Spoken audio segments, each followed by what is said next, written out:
Thank you all for joining us today, and we also thank the conference organizers for offering this opportunity to discuss our journey to embracing the comprehensive framework of the right to food. Next slide, please. Hello, I'm Sandy Stenmark, and as a pediatrician, I cared for too many children that did not receive adequate nutrition to optimize their health, development, and well-being. Their lack of adequate nutrition contributed to their poorer health, poor school performance, and a much higher incidence of chronic disease. Early in my career, medical journals and clinical guidelines did not even describe food insecurity's role in conditions such as iron deficiency, failure to thrive, excessive weight gain, developmental delays, or attention deficit disorder. Medical training programs also did not include information on the federal nutrition programs, SNAP and WIC, even though they had been demonstrated to improve food security, diet quality, and health outcomes. We never learned how SNAP participation early in life was associated with the prevention of diabetes and cardiovascular disease and higher economic self-sufficiency. Because of this lack of knowledge and limitations of our clinical delivery system,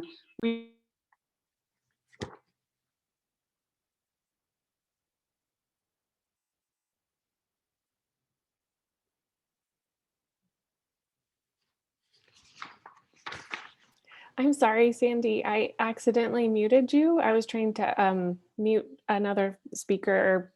Somebody else's sound was coming through, so I accidentally muted you. So if you would turn your mute back off, that would be great. Sorry to interrupt. Oh, that's no problem. Where did it mute though, so people can hear? Should she repeat beginning? Not fully from the beginning. It just happened in the last few seconds. So the last couple sentences would be great. I'm sorry about that. So basically during my training, we did not learn about SNAP or WIC. We didn't learn about its positive health outcomes. And I think there had been literature out how SNAP participation early in life, pregnancy and early childhood, was associated with the prevention of diabetes, cardiovascular disease, and actually higher economic self-sufficiency. Because of this lack of knowledge and limitations of our clinical delivery system, we were not adequately addressing food insecurity in the patients we served.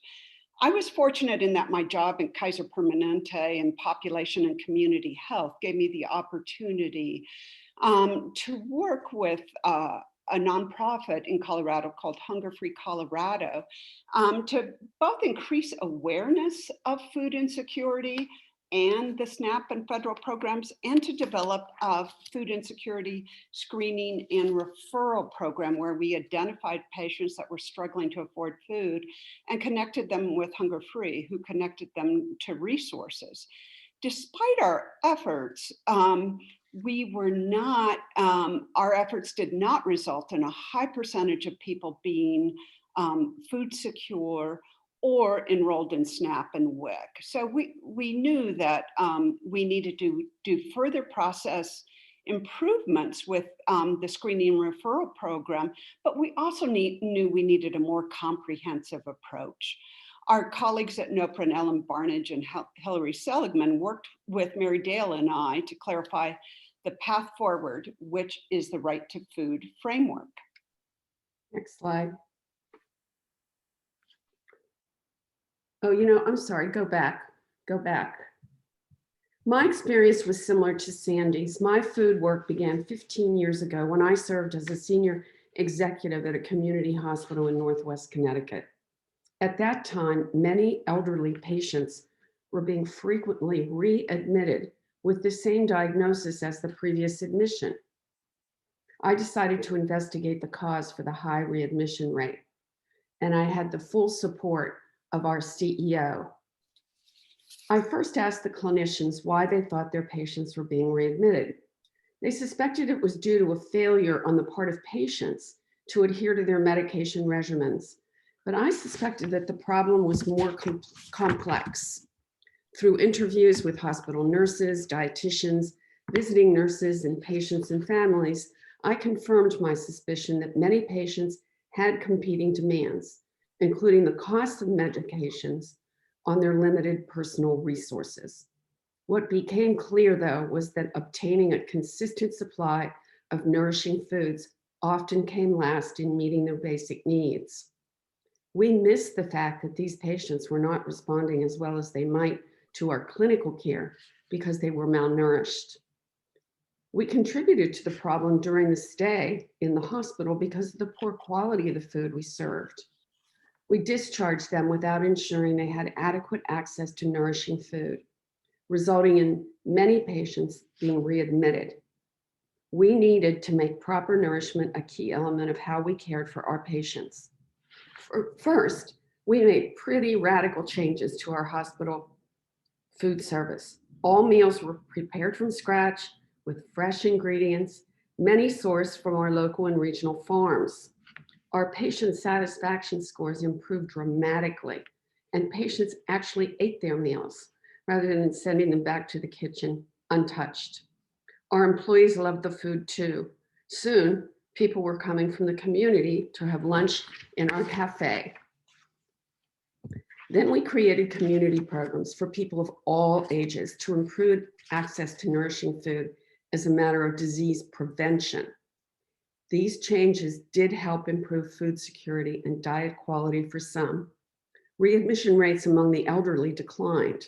However, more hospital admissions could be prevented if community members had sufficient, consistent access to nourishing foods.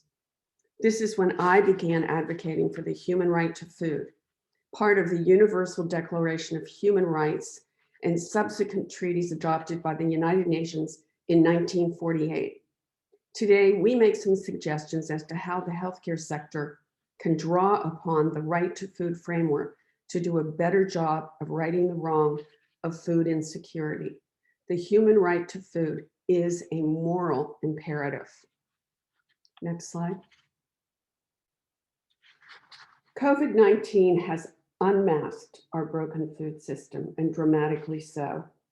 As former Secretary of Agriculture in the Obama administration, Tom Vilsack has said, the current food system relies too heavily on highly specialized, long-distance supply chains designed to service institutions and restaurants. This is why, when the pandemic hit, we saw farmers dumping milk, plowing under vegetables, and euthanizing livestock. And yet, the shelves at our grocery stores were empty, a staggering degree of waste at a time when food security runs rampant. We must invest in developing local and regional food production and sustainable systems to ensure access to nourishing food for all individuals in their communities. Next slide. As you can see, COVID-19 sadly has resulted in a much higher percentage of households with children experiencing food insecurity. And there is even a greater widening of existing food insecurity disparities, with Black and Latinx children suffering more than ever. Bold solutions are needed by multiple sectors working together to address the root causes of food insecurity, poverty, structural racism, which have contributed to this high level of food insecurity. Health systems can make a difference by engaging in multiple strategies which build on lessons learned from the food as medicine efforts. Next slide, please. Food as medicine is a frame that many health sectors have adopted to improve health, diet quality, and save healthcare costs. Food as medicine interventions include fruit and vegetable prescriptions and medically tailored home delivered meals. These are generally prescribed for adults with chronic diseases or life-threatening diseases. The treatments do improve diet quality and save short-term healthcare costs. But the treatments do not treat food insecurity or its root causes. They do not prevent chronic diseases, as they are rarely used for pregnant women and young children.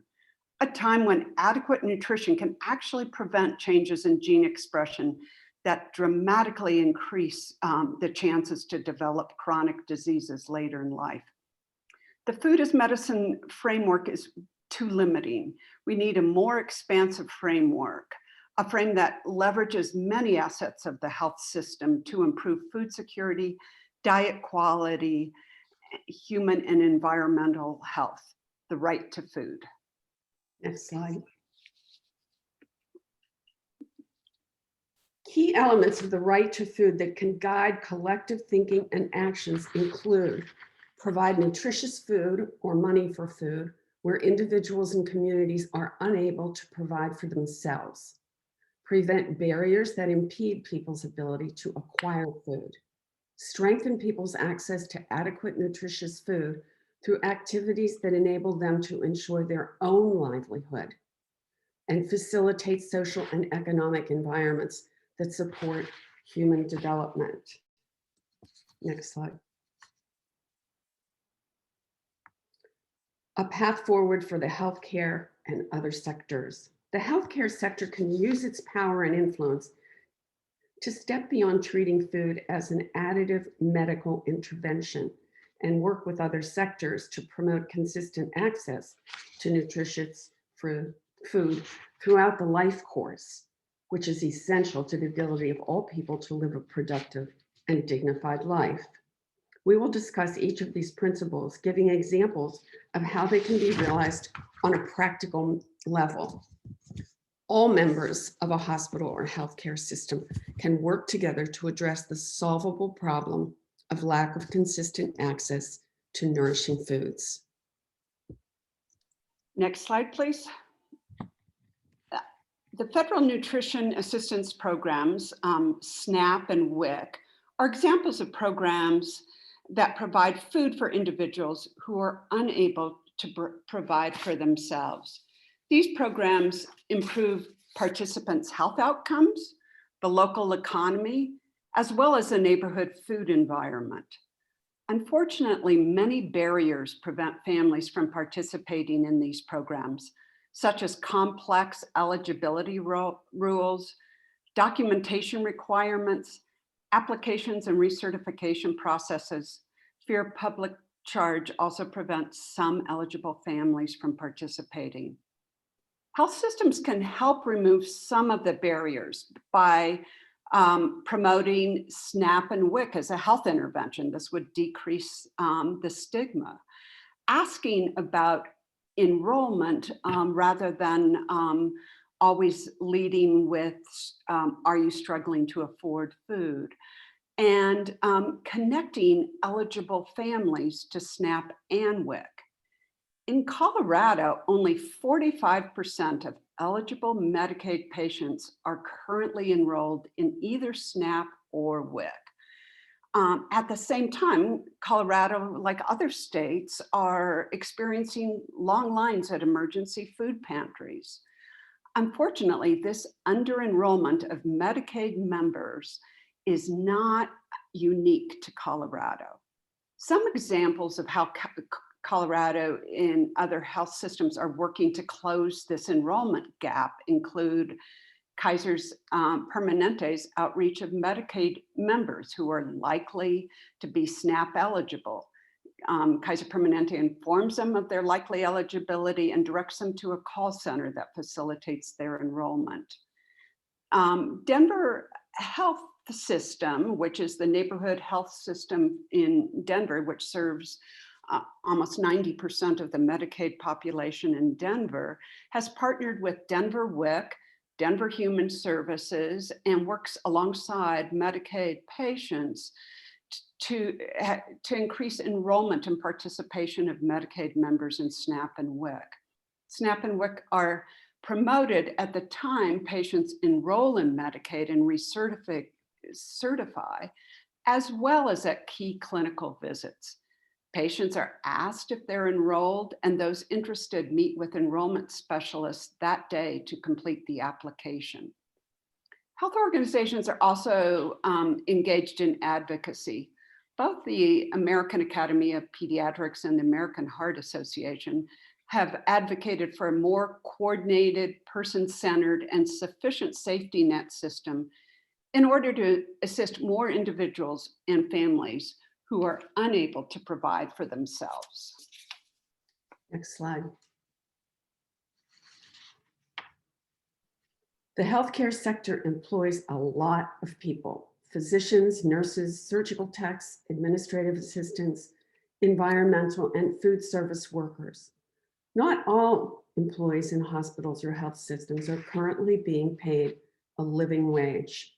Even though they work hard, some cannot afford to feed their families on their current salaries. By paying everyone a living wage, the healthcare sector can strengthen their employees' ability to provide nutritious food for themselves and their families.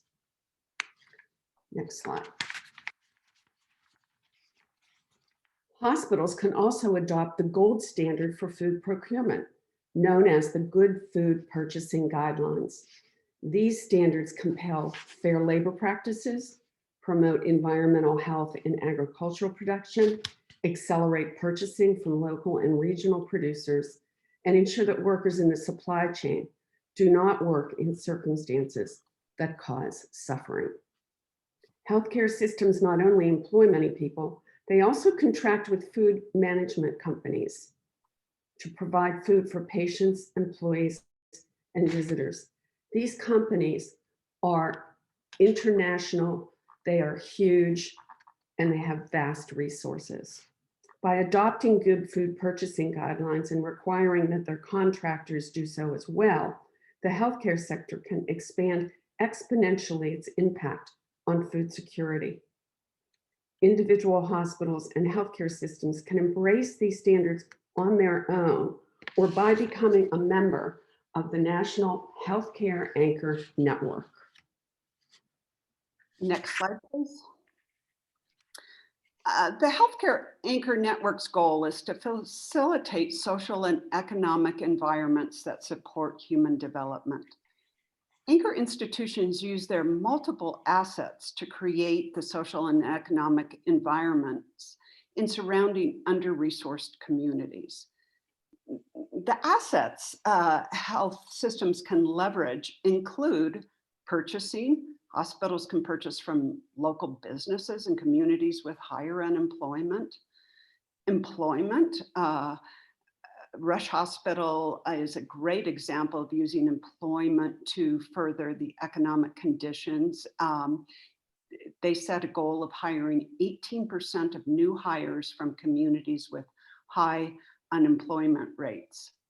They can make a difference with workforce development. In Cleveland, several health systems have worked together to provide mentoring opportunities for high school students, as well as workforce training and development opportunities for residents living in high unemployment areas.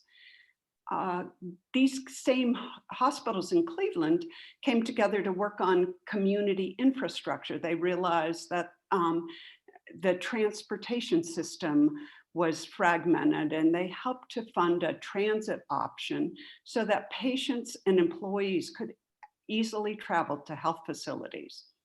Colorado helped with community infrastructure by many health systems coming together using their community benefit dollars to provide loans to bring food, retail, and jobs to under-resourced communities.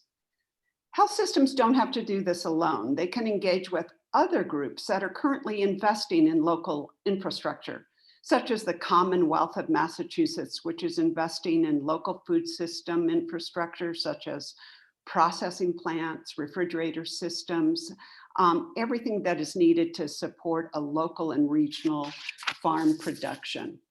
Or health systems can engage with community development investment banks that convene partners to bring jobs to poorly resourced communities, benefiting individuals and local communities as a whole.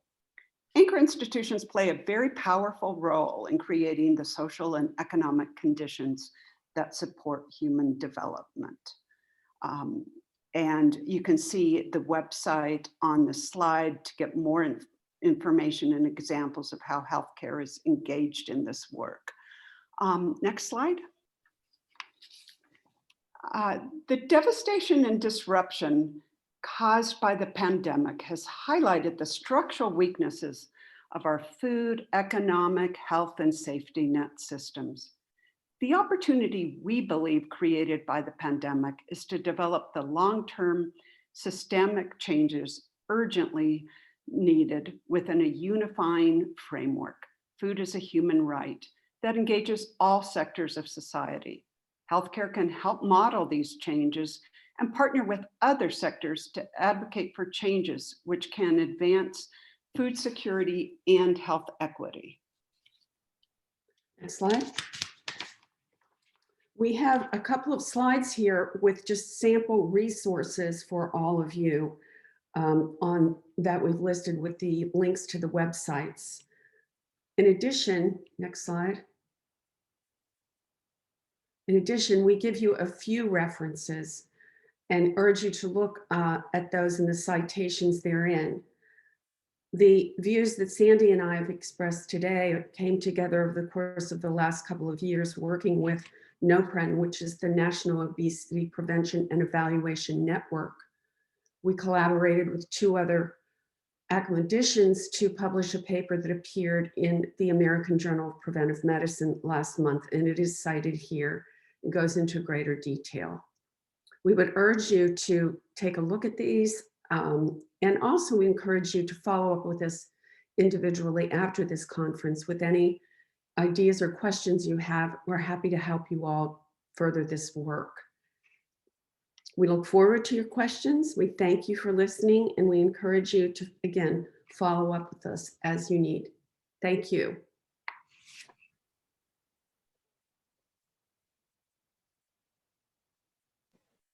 I will stop sharing the screen here. And if you have any questions, please drop them in the chat here on Zoom, and we will get some beautiful insights from our speakers today. Thank you so much to Sandy and Mary for that presentation.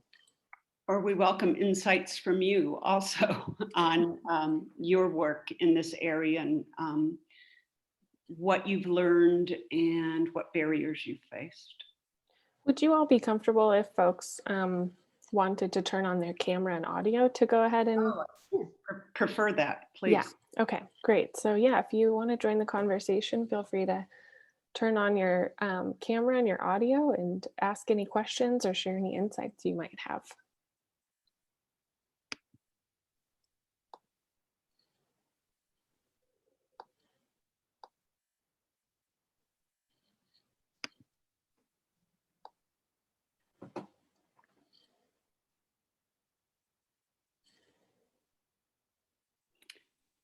Has anybody had a health system that has worked on promoting WIC and SNAP and facilitating enrollment on site? And if so, what have you learned from that, or what have you experienced?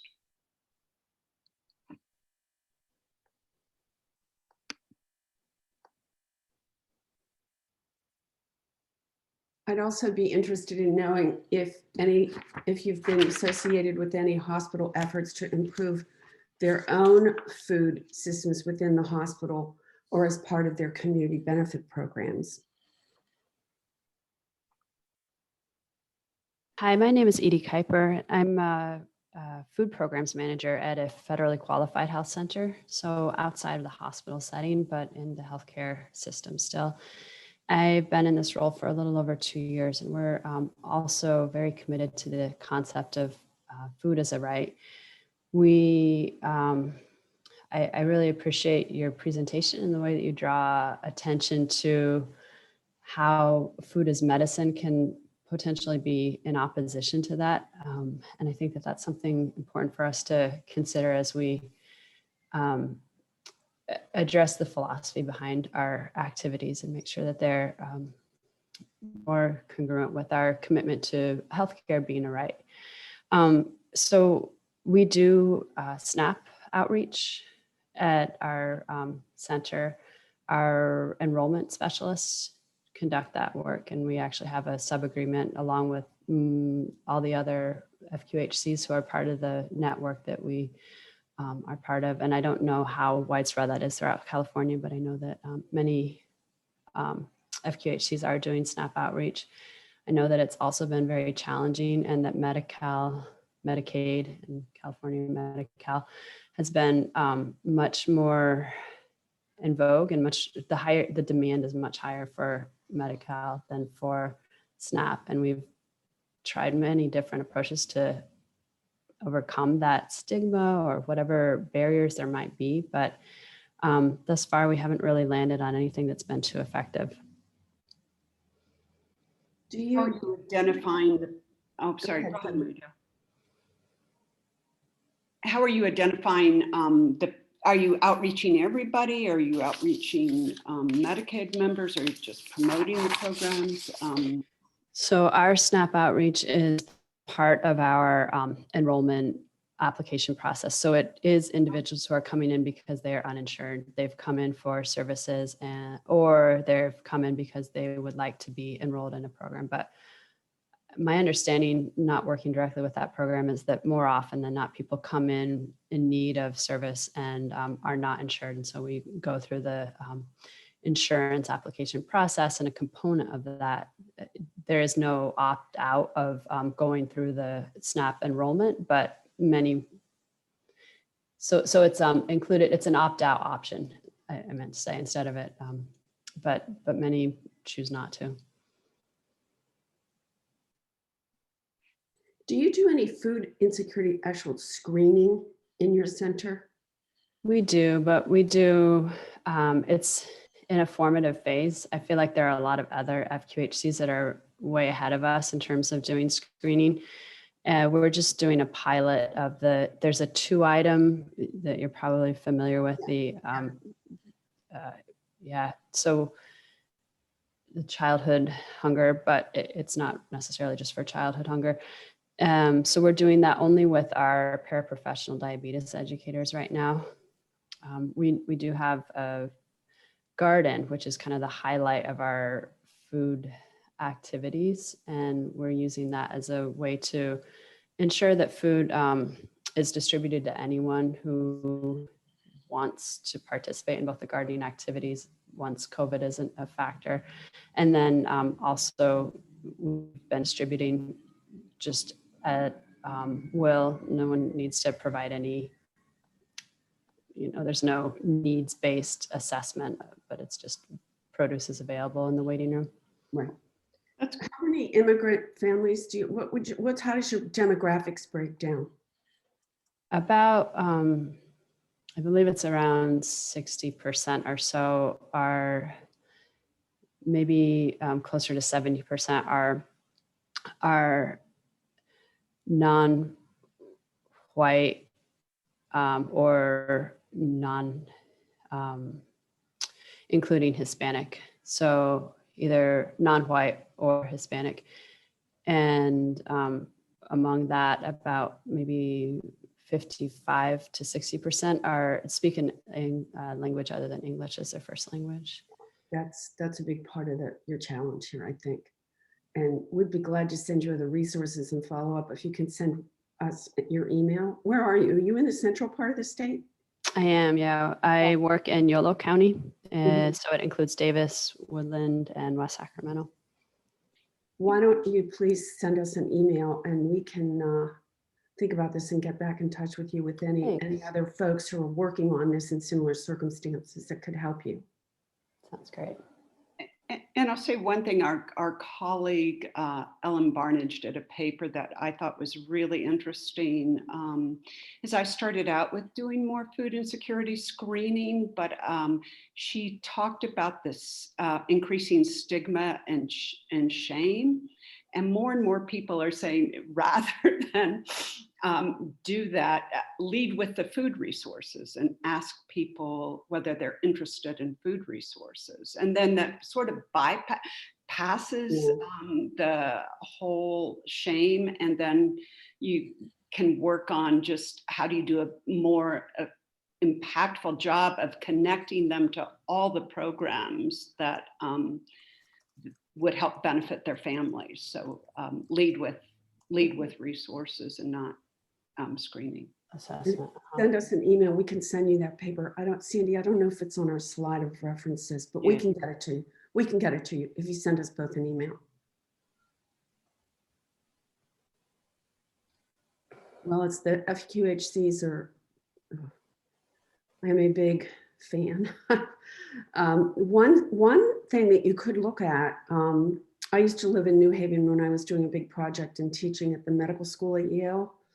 New Haven Farms is an organization, if you Google them and look at some of the work they're doing, and they work primarily with recent immigrants, undocumented and the like, and they've done some very creative things. So if you look at their website, I think that you might, they just merged with the community garden entity. They're finally rationalizing, bringing all their nonprofits together. But I think, and they've actually studied some stuff that might be really interesting, Edie. So newhavenfarms.org. Thanks, I'll look it up. Yeah. Others' experience with improving food security, food as a human right in your healthcare organization? What have you experienced?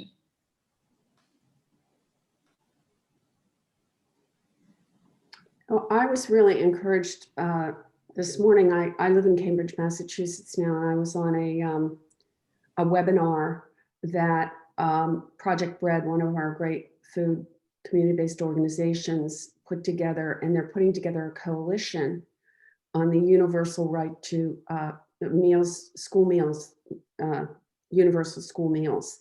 So what they're doing is they are seizing this opportunity of the pandemic, where a lot of waivers for a lot of these internal, by internal, I mean the programs themselves, SNAP itself, has so many built-in barriers that make it very hard to actually enroll. And a lot of waivers have been given since March to just lift that and say, and on school meals to lift a lot of the barriers. It can be a real nightmare, the administrative burden of school meals. So this is a very interesting opportunity for some really good work at the state legislative level. And we're seeing more and more of this going on across the country. So those are advocacy opportunities that if any of you are affiliated with hospitals and health systems, you know, they have lots of lawyers and lobbyists that if they could jump on board to support these kinds of efforts. And Sandy and I have talked about, you know, tapping the power of these organizations, which is why we talked about anchor organizations in this talk, is a good way to first of all, urge them to get involved in these reform efforts.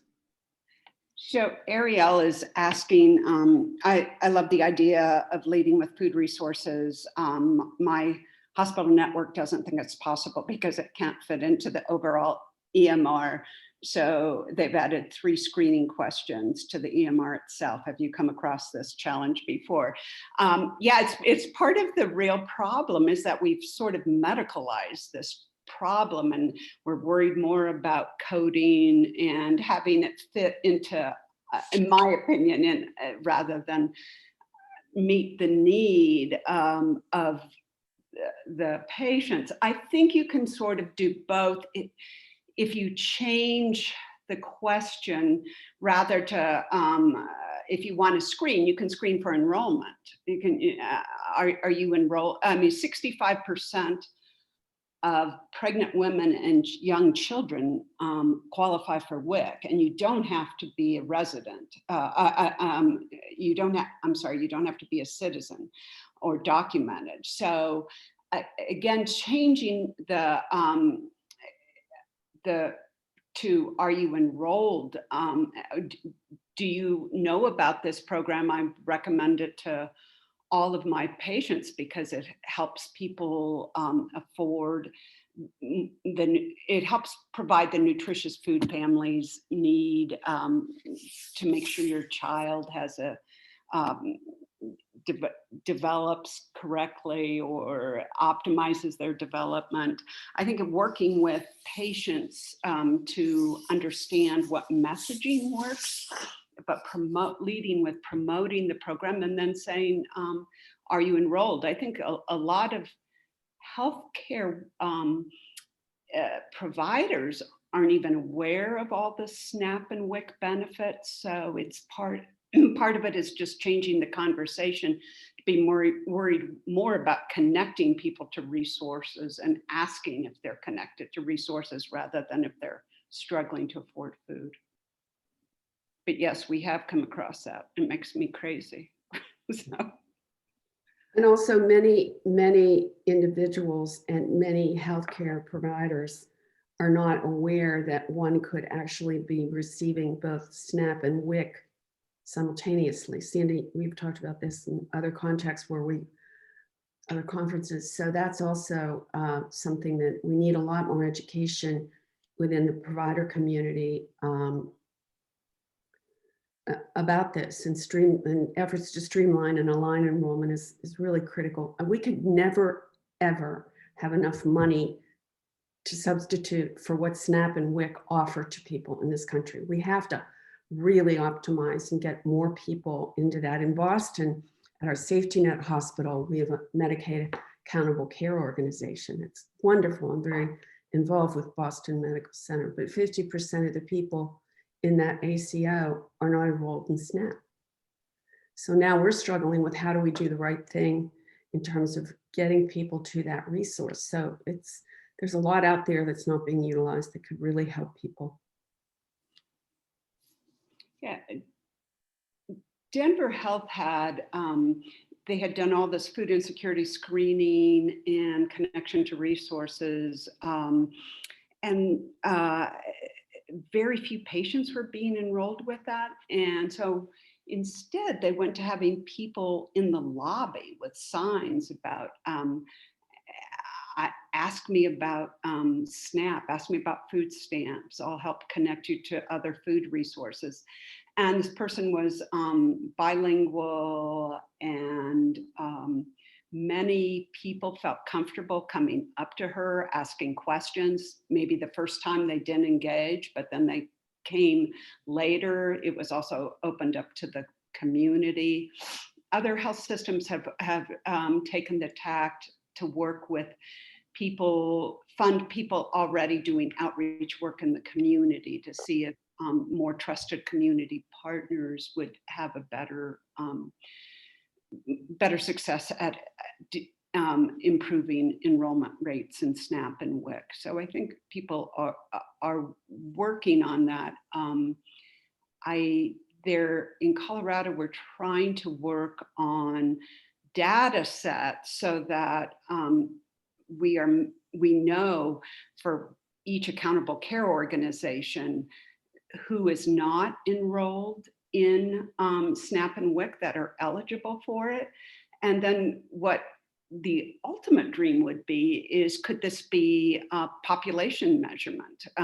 So it would really drive the innovation and partnerships needed if you would get, if affordable care organizations would become incented on closing that gap of members not enrolled in SNAP and WIC. So more to come. That's what we've been striving for. So we finally have the data sets. And there have been other organizations that have, Benefit Data Trust is one that's done a good job of using state data sets. In Philadelphia or in Pennsylvania, they've done the most work in connecting children to all benefits that they're eligible for, including food benefits, but heating, childcare, making sure childcare benefits, a whole gamut of federal benefits to see if they could better lift people out of poverty. Tam, anything from Maryland? Are you still in Maryland? Any experience you've had? I think she's muted, is she? Yes, hi. Hi. Thank you for your talk. I really appreciate your expertise and and the information that you've shared so far. I was curious about the fresh food financing, the link that you put on the resources slide. Essentially, that's helping to address the issue of food deserts. Is that right? Okay, and have they been able to find any success with that? Well, go ahead, Sandy, you're familiar with it. So I can find the report in Colorado they did and send it to you if I can get your email. So they're measuring increase in fruits and vegetables, increase in jobs, and the other thing that they've measured is SNAP and WIC and double up food bucks. They're trying to make sure that at the beginning of the creation of the stores that they're set up to participate in the nutrition programs as well as the fruit and vegetable incentives. But let me find that report and I'll send it to you. And Pennsylvania's done a lot in that area. There's a lot of data on the Food Trust website about this. It originated in Pennsylvania and then it was reauthorized in Congress. So some of the programs that are funded under the reauthorization are still a work in progress, but the Food Trust that's a good resource to go to for some impact data. Yes, I'm curious to see if there have been any studies on the food insecurity rate and whether or not making sure that there are grocery stores in neighborhoods, whether or not that is actually, I mean, I would imagine it is, but it would be nice to have some.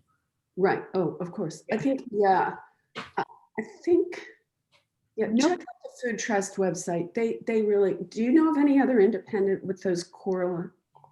NOPRIN has done some work on how it impacts food security and diet quality. I'll look back and see if I can find, there was a speaker about a year ago that talked about it, and NOPRIN catalogs all of their seminars. So let me check and see if I can find that. You know, we've referred to NOPRIN before. I don't know how familiar those on this webinar are with it, but it's noprin.org and it's a CDC funded initiative, and people who want to participate in any of the working groups that they've formed are welcome. I mean, it's not like you have to apply or this or this, just for those of us who've been working in the field for a long time. It's a forum that's been created for collaborative work. And Sandy and I have really, really enjoyed and benefited from this and have done various, we hope, valuable publications, but it's a really good resource. And I find that a lot of folks are unaware of it. So it's noprin.org, and you can go through, and it's rich archivally, and there are a lot of resources there as well. And, you know, I don't know whether, so the Food Trust, by bringing jobs into the neighborhood, that does improve food security. I don't know how they measure that. But it's a good question. And I think it's a question we're all grappling with right now when food security is in such flux, is how do you effectively measure impacts of these different organizations, different efforts. I think Boulder has done, there's some other interesting work that's part of the, in the Anchor Institution where different people have also worked together to advocate for policies such as the sugar sweetened beverage tax, and then use that to help with food security efforts, community food security efforts. So if we find any of that, we'll send it to you. You know, a lot of the healthcare anchor network is really great, developed by the Democracy Collaborative, but one hospital in particular or system in Ohio, and maybe you already know this in Southern Michigan, is called ProMedica. And they've published a lot and they've done a lot. This CEO has really transformed his hospital, essentially, based upon his belief that they must invest heavily in addressing social determinants of illness. I actually am backing away from that term because I think a rights-based approach is just so much better. And food is not just a social determinant, it's so much more than that.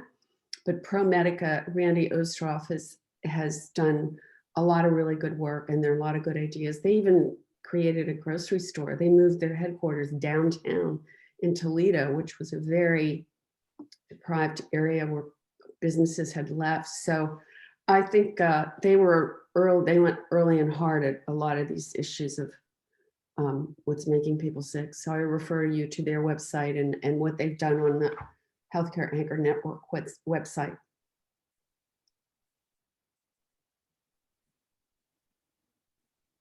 Anybody else?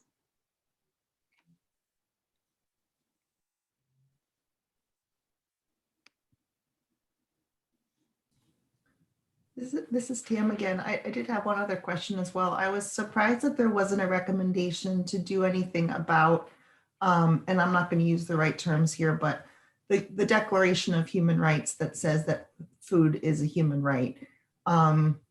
We've adopted it, but not ratified it or something. Again, I don't have the right words, but Well, do you want me to address that, Tim? yes, thank you. Okay.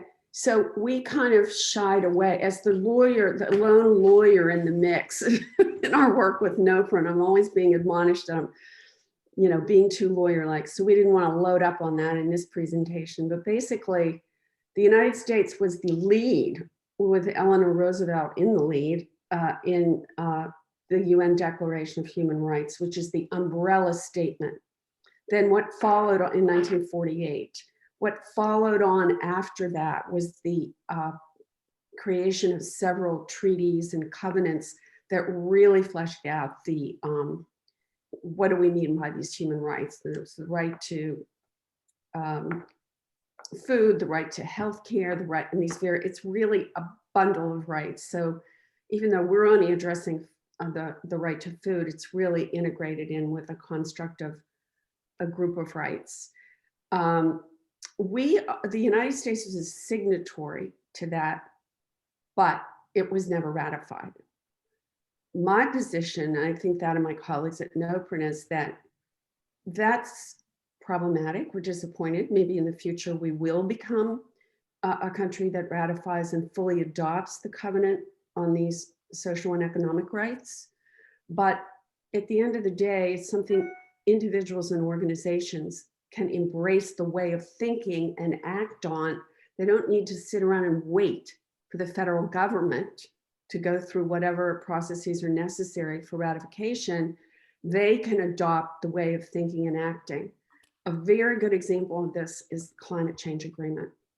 What has happened in this country with the climate change agreement is states and towns have said, well, we're just going to go ahead with it anyway. We're going to sign up. We're going to be a part of it. We're going to be in dialogue with the groups at the UN, despite the fact that with the election of 45, I won't use his name, we abdicated that agreement. So we put this forth because we think it's such an important way to think. And all of these rights are really grounded in moral philosophy.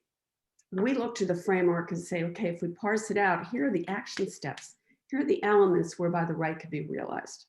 So I won't go on and on, but we have on our references a really great book called Bringing Human Rights Home.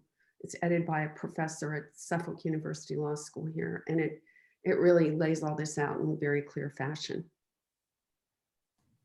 Thank you, I appreciate that. Sure.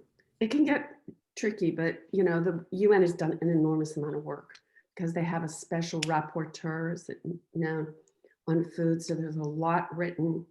There's a lot of depth there. A lot of it does address nation states because if you sign on, there are enforcement mechanisms. But what we're advocating is that it's not the exclusive province of nation states. It's something that every person and every organization can use as a guidepost. You know, thanks, Mary Dale. And I think what I'll build on that is why this frame really resonated with me is just seeing how food as medicine efforts, as important as they were and continue to be, are take a lot of work for a health system to implement, and they're really not touching children and pregnant women at the time. Then we know that nutrition is a critical period, and that if we did a good job providing nutrition, then we would advance health equity by preventing chronic diseases, by improving brain development, and yet we are not doing that with any of these efforts. And so it really helped me when Mary Dale brought this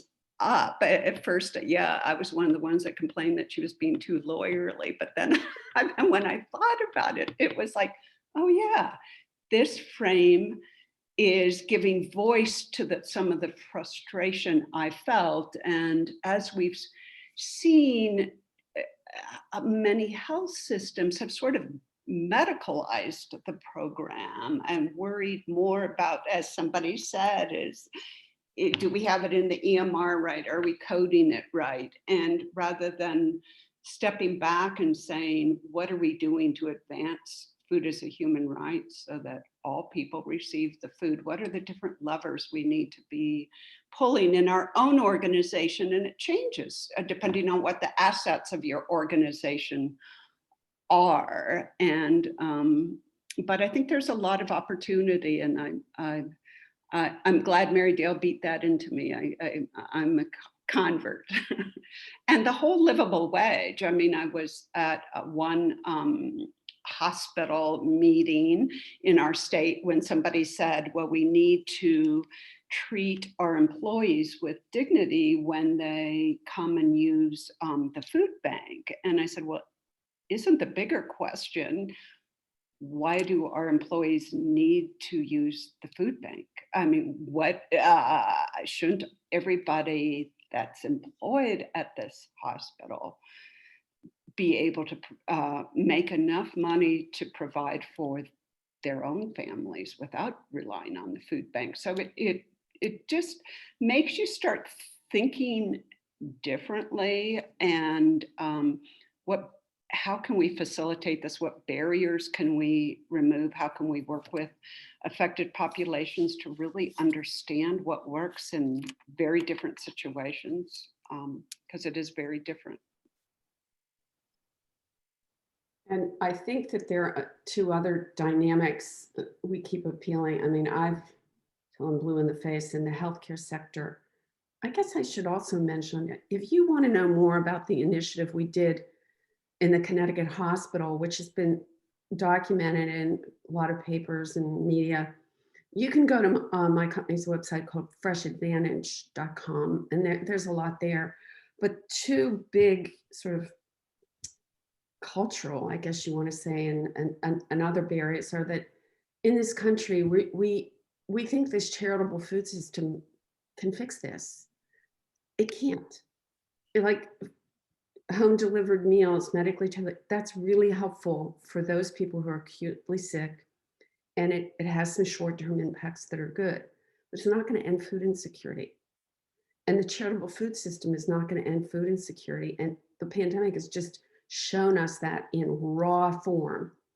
And the other thing is that hospitals, one of the first things I did when I told the CEO, I said, we really got to fix this. We're just not paying attention. I said, we have to move we have to look at our org chart and move food out of ancillary services and move it in to the clinical care column in its own box, but in clinical care, because it's always been an aside or something. We just don't have a culture of respecting food in the very fundamental way it impacts human well-being. So he said, are you kidding me? And I said, actually, I'm not kidding. I'm really serious about this. So we did. We moved it over and we said, no, this is part of how we think about our mission and what we do and so on and so forth. So I think those are barriers that we come up against, and how hospitals are so dependent on the big three, companies, Sodexo, so on, to just like, well, they'll take care of it. They'll take care of the food thing. Well, they won't take care of it. They're not doing a good job. They're employing, labor that is just people are so underpaid who are working in circumstances that cause suffering. But hospitals spend millions of dollars on these contracts, and they could exert leverage by saying, good food purchasing standards. This is what we don't want to participate in something that is based upon breaking people's backs and that is wrong, where there are no fair labor practice. So clean up your act, then come do business with us. I mean, that's just not such a radical idea, but the ripple effect could be enormous if hospitals, I know they have a lot of things to worry about, but why not now? If not now, when, as the saying goes. So.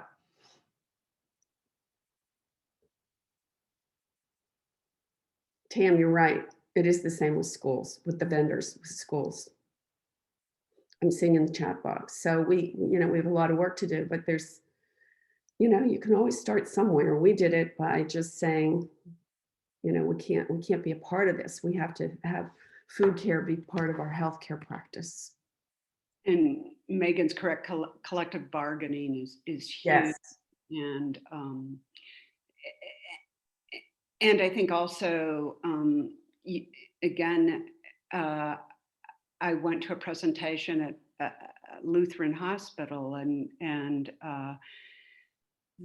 they were doing their food as medicine, and their food as medicine was going into a really high unemployment area that surrounded the hospital, asking the people, saying, here's jobs we need. Everything from window washing to being greeters at the hospitals, and how can you contract, let us be your first customer, we'll help you market your business, we'll help you develop it. So really thinking outside the box on what are all the ways health systems can use their many assets to really help strengthen people's ability to provide food for them, their own families, and also to improve the local economy.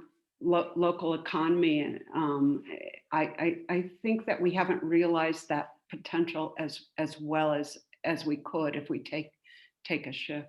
So I think, yeah, Megan's right.